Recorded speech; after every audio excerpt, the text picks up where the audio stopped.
As the chief supervisor of a multi-billion-shilling cathedral construction site, Sister Patricia starts her day at 4 a.m. with routine engagements at the convent adjacent to Madeira's seminary in Soroti City.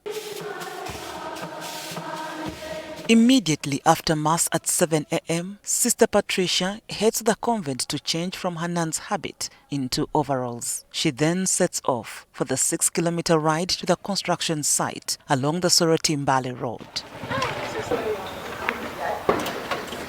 She inspects the site and machinery before the day's activities kick off. Sister Patricia, a civil engineer by profession, supervises over 200 workers, enforcing strict discipline among them. This site, we have a number of engineers. There is a site engineer, we have a foreman, there is engineer in charge of steel work, there is engineer in charge of carpentry, there is engineer in charge of concrete work. That is me. I'm in charge of casting concrete, seeing the formwork is well before doing the work, assessing the works. I also help in health and safety department in case of accidents and injuries. The workers of actually depends on the number. Sometimes they can reach 200. This is the entrance door. Born on September 2nd, 1990, Sister Patricia's desire to serve God started when she was in primary 5. Some relatives did not support her, but she persisted in her desire. I felt the Lord was calling me to serve Him in primary 5, where I started writing application letters, applying to become a nun.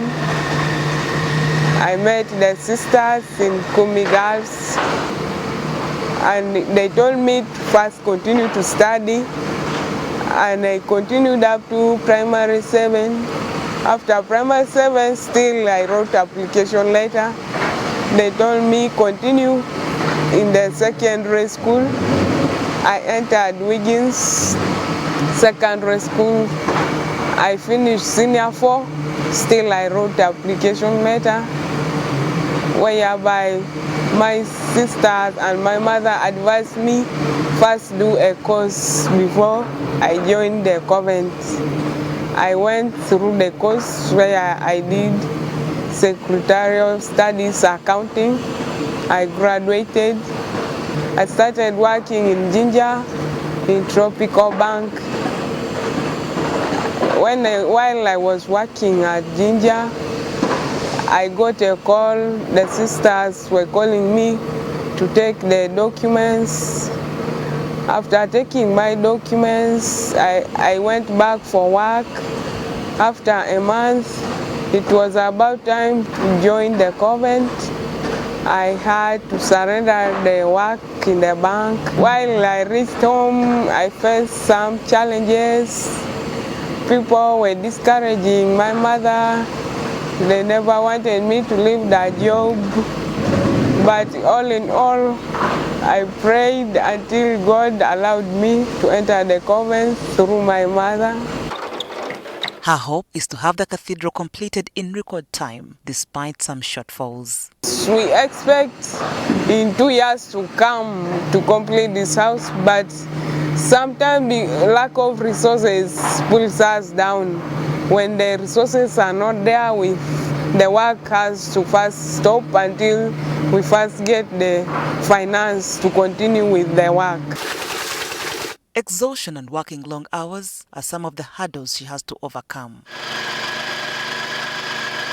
Sometimes I really feel too tired when I reach home, but you have to know that there is prayer and God gives strength. The more you pray, the more God gives strength to you. Some days my sisters can tell me, instead of after supper, they can tell me, sister, go and rest.